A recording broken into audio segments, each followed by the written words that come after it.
दोस्तों नमस्कार। जिस तरह से पूरी दुनिया में आर्थिक अस्थिरता बनी हुई है, इस समय हर देश को ये लगता है कि किसी तरह से हम अपनी इकोनॉमी को बचा लें, क्योंकि अंतर्राष्ट्रीय बाजार पे पहले जो निर्भरता थी, उस पे बहुत बड़ा खतरा मंडराने लगा है। जिस तरह से प्रेसिडेंट ट्रंप ने अपने टैरिफ को लेकर अपने एजेंडा को पुश किया है, आने वाले दिनों में अंतर्राष्ट्रीय बाजार में बहुत कुछ बदलने वाला है।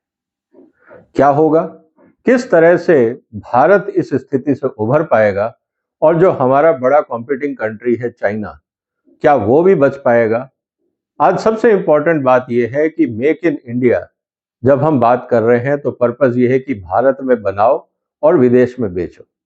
दूसरी तरफ चाइना भी ये कह रहा है कि मेड इन चाइना, और साथ ही साथ उनका भी ये कहना है कि यहां बनाओ और विदेश में बेचो।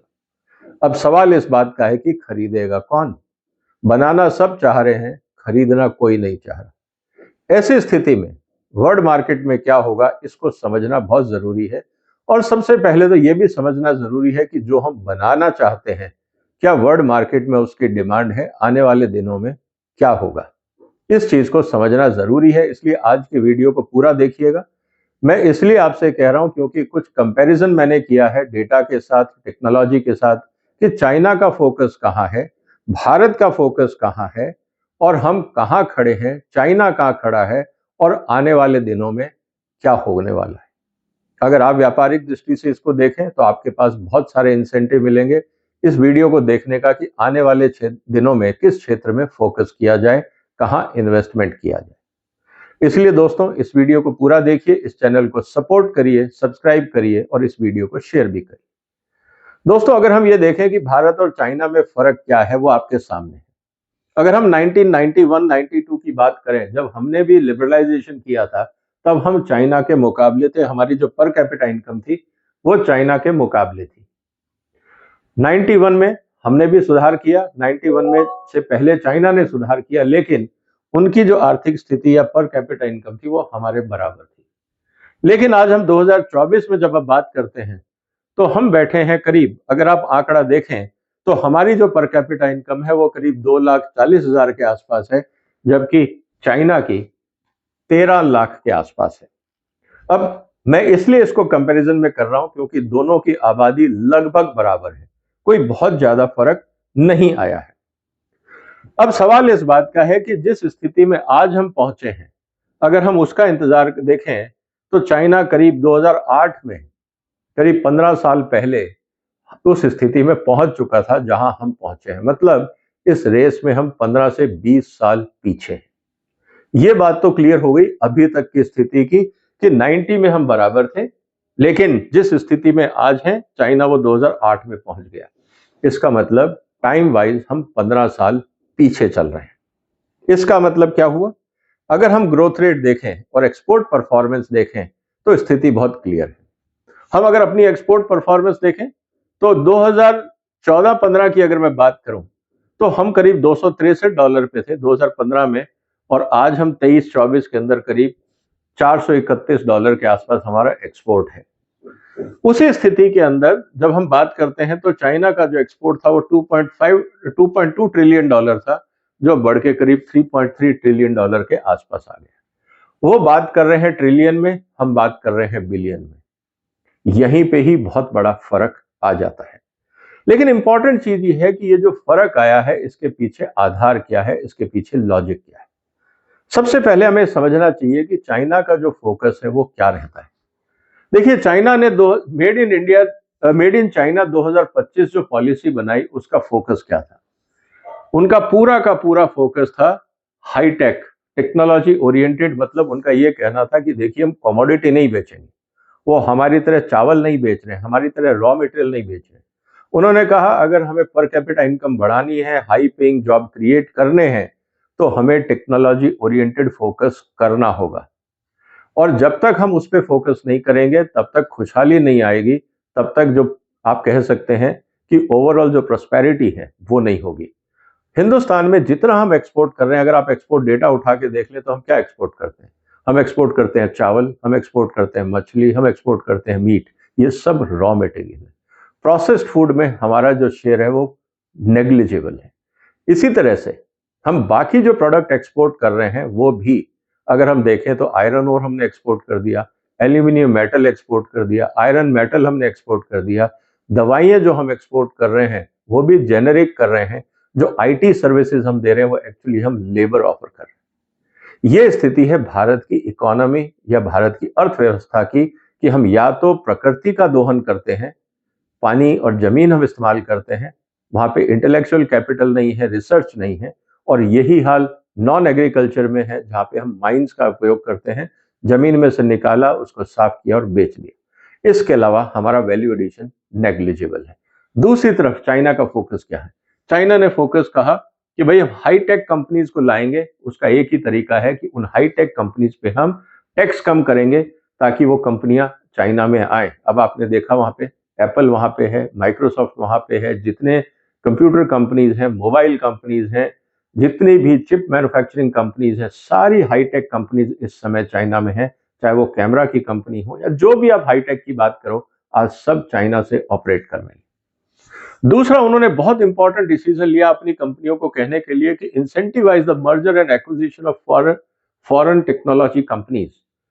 चाइना ने एग्रीकल्चर टेक्नोलॉजी, जिस क्षेत्र को मैं बहुत अच्छी तरह से जानता हूं, $100 बिलियन एलोकेट किया था कि दुनिया भर से टेक्नोलॉजी खरीदो, मतलब उन कंपनियों को खरीदो जिनके पास पेटेंट है, आईपीआर। उन्होंने सिंजेंटा को खरीदा जो स्विस कंपनी थी, करीब $60-70 बिलियन। आज चाइना के अंदर जो चाइना कैम है, जो सबसे बड़ी केमिकल मैन्युफैक्चरिंग कंपनी हो, जेनेरिक बनाती है, और एक जो दुनिया की दूसरी सबसे बड़ी ब्रांडेड प्रोडक्ट कंपनी थी सिंजेंटा, उन्होंने उसको खरीदा। वही जो प्रोडक्ट वो जेनेरिक के रूप में मान लीजिए $10 का बेचते थे, आज ब्रांडिंग करके 30 से 40 और $50 का बेच रहे। दूसरी तरफ आप मोबाइल देख लीजिए, ओप्पो की हम बात कर रहे हैं, वीवो की हम बात कर रहे हैं, सब ओईएम हुआ करते थे। चाइना ने पॉलिसी डिसीजन लिया कि हम ओईएम का काम नहीं करेंगे, हम अपने ब्रांड खुद क्रिएट करेंगे। वही जो प्रोडक्ट पहले आप देखेंगे करीब $200 में वो बना के देते थे, आज उसी चीज के वो $1000 क्लेम कर रहे हैं। ये फर्क हो जाता है जब आप ब्रांडिंग और टेक्नोलॉजी पे फोकस करते हैं। Increased R&D funding by large manufacturing enterprises. उन्होंने कहा कि आप बड़ी कंपनियों को एनकरेज करिए आर&डी करने में। आज आप देखिए जितनी भी आर&डी हो रही है चाइना में, चाहे वो आपके मोबाइल फोन्स हो, चाहे वो आपके आईपैड्स हो, चाहे वो आपके लैपटॉप्स हो, हैंड वॉचेस हो, वियर डिवाइसेस हो, जो भी आपको टेक्नोलॉजीज दिख रही हैं, टेक्सटाइल को लेकर, इंजीनियरिंग को लेकर, एयरलाइंस, एयरपोर्ट्स पे जितना आपको इंफ्रास्ट्रक्चर दिख रहा है, heavy machineries, construction machineries, boring tunnels, ये सब कुछ चाइना में हो रहा है क्योंकि वहां आर&डी पे फोकस है। Direct state funding to R&D. उन्होंने कहा कि जहां जरूरत पड़ेगी हम यूनिवर्सिटीज को फंड करेंगे, और यही कारण है कि चाइना में इतना एमएसएमई जो डेवलप हो रहा है, उनका पूरा जो सपोर्ट आ रहा है आर&डी का, वो वहां की यूनिवर्सिटीज से आ रहा है। चाइना में एक रूल बहुत क्लियर है कि आप हर यूनिवर्सिटी को अपने आसपास की एमएसएमई, जिस क्षेत्र में वो काम करते हैं, उनकी हैंड होल्डिंग करनी होगी, उनकी क्वालिटी, मटेरियल डिजाइन इंप्रूव करना होगा। ये वहां की यूनिवर्सिटीज को मैंडेट है। हमारे यहाँ यूनिवर्सिटीज क्या करती हैं? सिर्फ पढ़ाती हैं वही चीजें जो आउटडेटेड है। Roadmap stating specific target for factors such as R&D spending share, productivity, digitisation and environment production. सीधी सी बात है, टारगेट्स पे काम करते हैं, जनरल स्टेटमेंट नहीं देते कि हम फूड फैक्ट्री बनेंगे। खाने को हमारे यहाँ नहीं है, महंगाई हम कंट्रोल नहीं कर पा रहे, हम एक्सपोर्ट को बैन कर रहे हैं ताकि महंगाई ना बढ़े, लेकिन स्टेटमेंट हम दे देते हैं India will be food factory of the world, हम आत्मनिर्भर भारत बनेंगे। बिल्कुल अच्छी बात है, बनना चाहिए, लेकिन एक्शन प्लान कहाँ है, टारगेट्स कहाँ है? हम अपने एक्सपोर्ट्स को डबल करेंगे, बहुत अच्छी बात है, टारगेट्स कहाँ है? हम स्पेसिफिक बात नहीं करते, हम बेंचमार्किंग नहीं करते, हम नंबर्स नहीं देते, हम जनरल स्टेटमेंट देते हैं। आप उठा के देख लीजिए। इसका मतलब यह है कि policy support for made in India has also included government guided funds, national laboratories, state funded incentives for research grants. क्या आपने इस तरह का कोई एक्शन प्लान भारत में देखा जहां पे आप ये कह सकें कि हाँ, private labs, government labs, private sector, government sector मिलके कोलैबोरेटिव वे में काम कर रहे हैं? हमारे यहाँ तो प्रॉब्लम यह है कि अगर आप प्राइवेट सेक्टर को सपोर्ट करते हैं तो आपको सीवीसी का डंडा लगता है कि आपने प्राइवेट सेक्टर की प्रॉफिट इंप्रूव करने में टैक्स पेयर का पैसा कैसे इस्तेमाल किया। बड़े वियर्ड कानून हमारे देश में हैं, लेकिन हैं, जिससे हमें जीना पड़ेगा। दूसरी तरफ हमने मेक इन इंडिया पॉलिसी बनाई 2014 में। हमने क्या बोला था? हमने कहा था कि to increase the manufacturing growth rate by 12 से 14%। हम किस दर पे ग्रो कर रहे हैं? 6 से 7%। हम आधे पे चल रहे हैं। क्यों है? इसका कोई अकाउंटेबिलिटी पेपर आया? कहाँ गड़बड़ हुई? इस पे कोई असेसमेंट हुआ? कोई लर्निंग फ्रॉम फेलियर्स पे हमने कोई ध्यान दिया? ऐसा पेपर मैंने तो नहीं देखा। अगर आपने देखा हो तो शेयर करिए। To create 100 million additional manufacturing jobs in economy by 2022। 100 million मतलब 10 करोड़। 140 करोड़ की आबादी में 10 करोड़ जॉब हम क्रिएट करेंगे। हर 14वें आदमी में एक आदमी को जॉब मिलेगा। बहुत अच्छी बात है। क्या हुआ? जब आपका टारगेट ही पूरा नहीं हुआ तो ये कैसे होगा? तो इंटर रिलेटेड है, नहीं हो पाया। Ensure manufacturing sector contribute to GDP increase to 25%. Later on it revised to 25. हमने पहला टारगेट मिस किया, 22 में हम नहीं कर पाए कि हम 25% जीडीपी कर पाएंगे मैन्युफैक्चरिंग से। नहीं कर पाए, हमने टारगेट ही बदल दिया, हमने गोल पोस्ट शिफ्ट कर दिया। हमने ये नहीं सोचा 2022 से पहले, जब 20 में रिव्यू हो सकता था, 18 में हो सकता था, कि क्या हम टारगेट पे हैं, हम क्यों ऑफलाइन जा रहे हैं, हम उसको रिवाइज क्यों नहीं कर सके। अब दूसरी बात देखिए, 2025 में उनका स्ट्रेटेजिक इनिशिएटिव क्या था चाइना का? एक और कंपैरिजन करते हैं।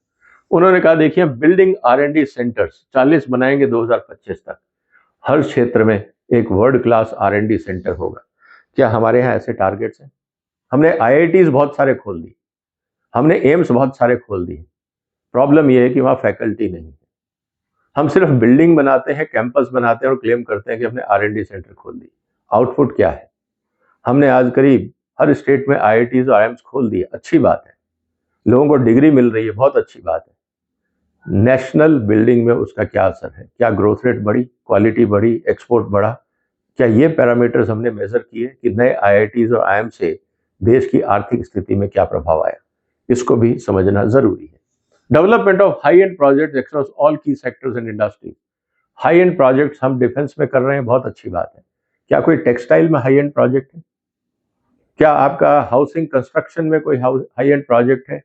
क्या आपका फूड इंडस्ट्री में कोई हाई एंड प्रोजेक्ट है? क्या एग्रीकल्चर रिसर्च में कोई हाई एंड प्रोजेक्ट है? हम हाई एंड की जगह हम क्या बात कर रहे हैं? हम बात कर रहे हैं ऑर्गेनिक, नेचुरल फार्मिंग। करिए। क्या इससे देश की फूड सिक्योरिटी बचेगी? क्या देश को खाने को मिलेगा? जिस तरह से आबादी बढ़ रही है और जमीन की हालत खराब हो रही है, वाटर टेबल नीचे जा रहे हैं, सॉइल हेल्थ खराब हो रही है, क्या देश को खाना मिलेगा या हमें आयात करना पड़ेगा?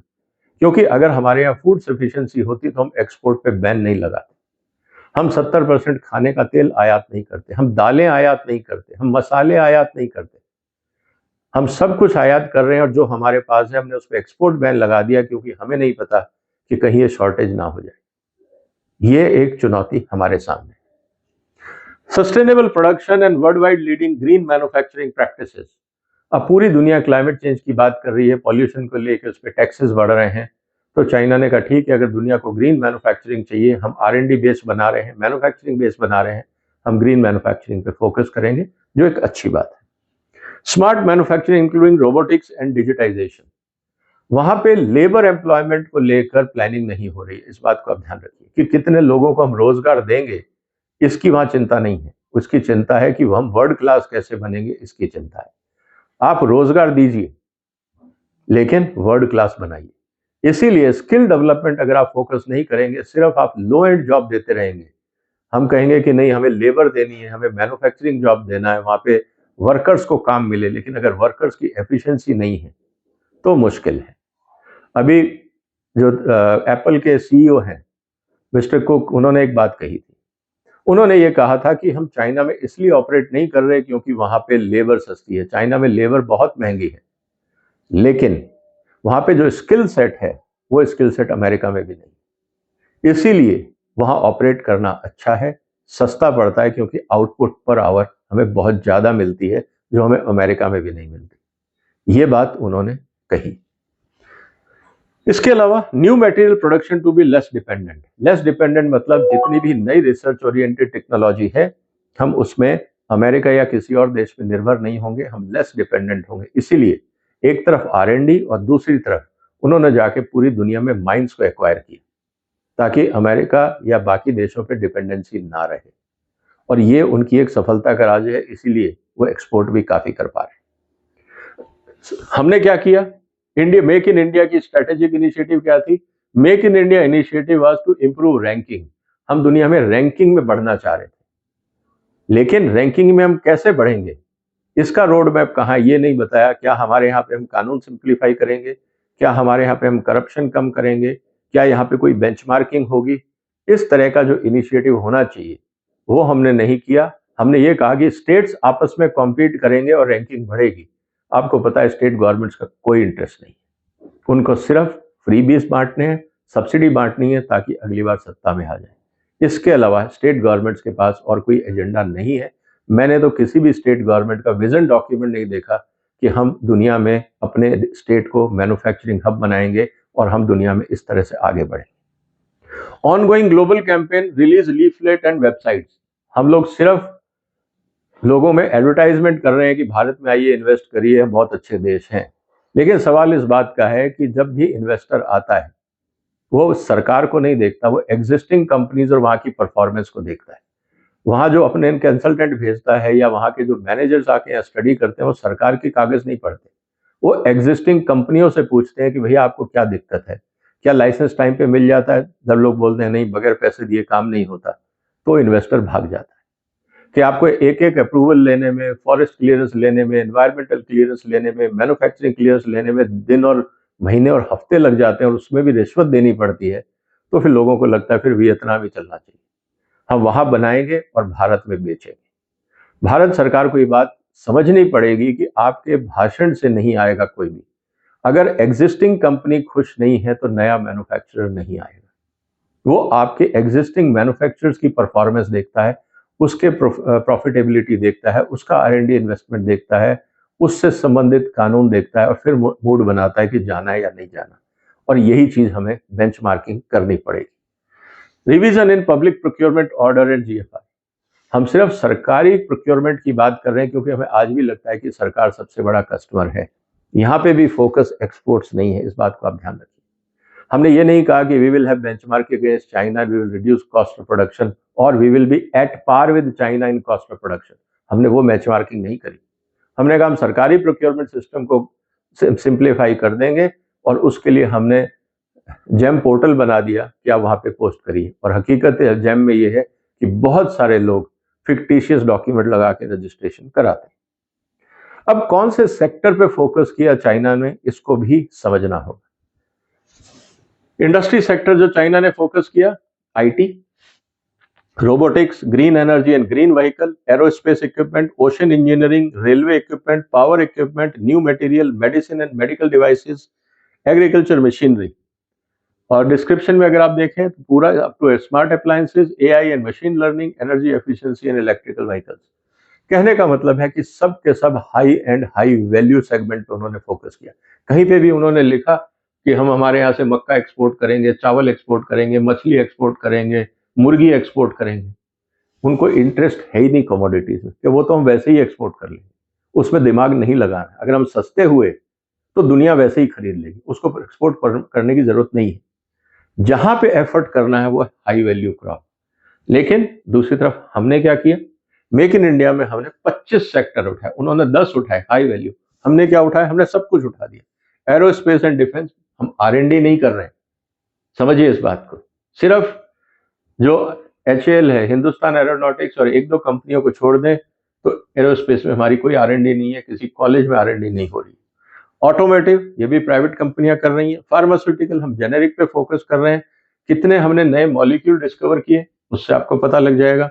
बायोटेक्नोलॉजी, आज तक हम कंफ्यूज हैं कि हमें GM क्रॉप चाहिए या नहीं चाहिए, तो पूरा का पूरा जो एग्रीकल्चर बायोटेक्नोलॉजी सेक्टर है वो बिना काम के बैठा है।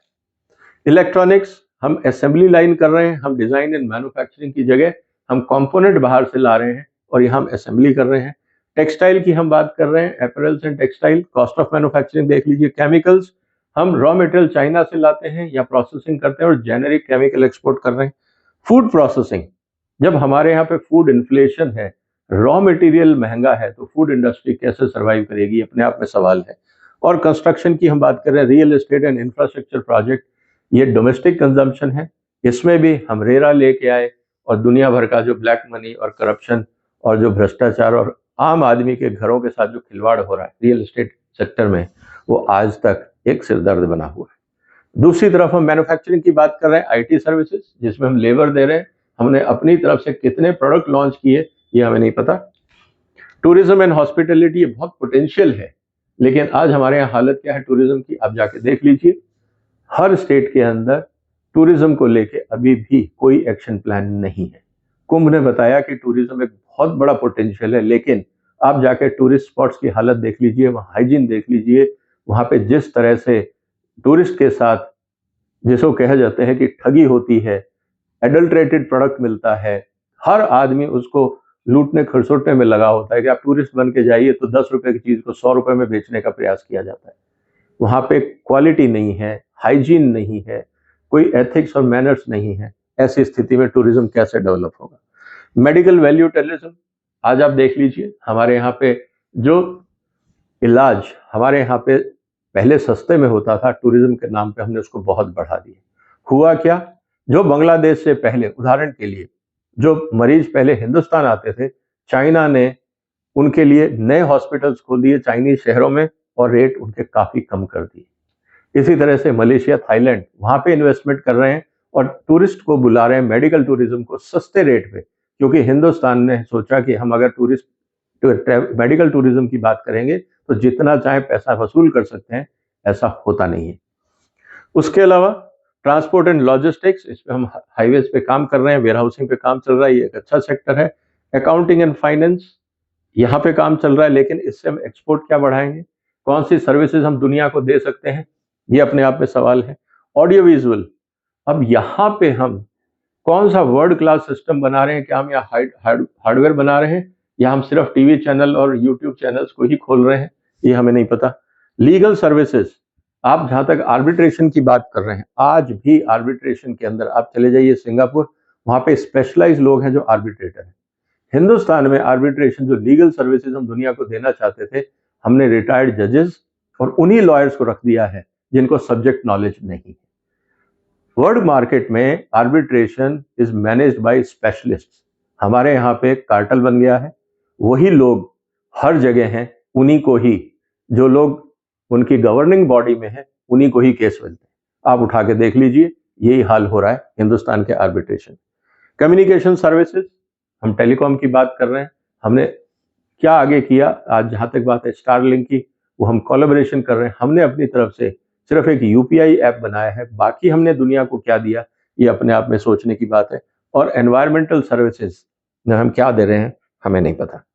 तो दोस्तों, कुल मिला के स्थिति है कि हमारे पास अभी भी एक्शन प्लान नहीं है। और अगर आप दो चीजें कंपेयर करते हैं, मेक इन इंडिया और मेक इन चाइना, अगर आप खुद इन्वेस्टर हैं और आपको अगर इन्वेस्ट करना होगा तो आप कहाँ करेंगे? जहाँ पे क्लैरिटी है, क्लियर टाइमलाइंस हैं, क्लियर अगर आपके टारगेट्स हैं, उम्मीद है कि आप वहीं करें। ये कंपैरिजन भारत को क्रिटिसाइज करने के लिए नहीं था, ये कंपेयर करने के लिए था कि अभी हमें बहुत कुछ सीखना है और आगे बढ़ना है। हमारे में पोटेंशियल है, क्योंकि हिंदुस्तान का व्यक्ति बाहर जाता है, परफॉर्म करता है, हमारे देश में क्यों नहीं करता? वही लोग, चाहे वो डॉक्टर्स हैं, आईटी इंजीनियर्स हैं, बाकी सॉफ्टवेयर इंजीनियर्स हैं, सब जगह जाते हैं, काम करते हैं और बहुत बढ़िया काम करते हैं। हमारे यहाँ पे स्टार्टअप सिस्टम क्यों फेल हो रहा है? हमारे यहाँ पे अभी तक करप्शन क्यों है? हमारे यहाँ अभी तक प्रोसीजर्स में इतना टाइम क्यों लगता है? क्या इनकी बेंचमार्किंग नहीं होनी चाहिए? अगर हमने नहीं किया तो जिस तरह से ट्रंप साहब टैरिफ का खेल खेल रहे हैं, अगर भारत का एक्सपोर्ट, जो हम बेसिकली कमोडिटीज ही कर रहे हैं, कोई बहुत बड़ा हम हाईटेक एक्सपोर्ट नहीं कर रहे हैं, अगर वो भी डाउनफॉल में आता है तो बेरोजगारी और बढ़ेगी और डेवलप करने में बहुत टाइम लगेगा। इसीलिए ये कंपैरिजन जरूरी था कि जो लोग हमसे आगे हैं, हमें उनसे सीखना होगा कि आफ्टर ऑल एक जमाने में हम साथ थे, आज इतना फर्क, 6 गुना का फर्क क्यों आ गया? क्या हम वहां से सीख नहीं सकते? चाइना को हम अपना दुश्मन मान सकते हैं, एडवर्सरी मान सकते हैं, लेकिन अगर सीखने का मौका मिले तो बुरा क्या है? आपको क्या लगता है दोस्तों? क्या भारत में मेक इन इंडिया को सक्सेस बनाने के लिए हमें बदलाव की जरूरत है, या जो चल रहा है वो सब ठीक है? प्रधानमंत्री जी को आपकी तरफ से क्या राय हो सकती है? कमेंट बॉक्स में लिखिए कि कहां कहां पे सुधार करने की जरूरत है ताकि हम आगे बढ़ सकें। चाइना एग्जाम्पल हमारे सामने है, हमें उससे कॉम्पीट करना है। आपके जो भी विचार हो कमेंट बॉक्स में लिखिए। इस वीडियो को शेयर करिए, इस चैनल को सब्सक्राइब करिए, हमें सपोर्ट करिए ताकि हम और रिसर्च करके आप तक इस तरह की इंफॉर्मेशन लाते रहें। फिलहाल अपना ध्यान रखिएगा। वंदे मातरम।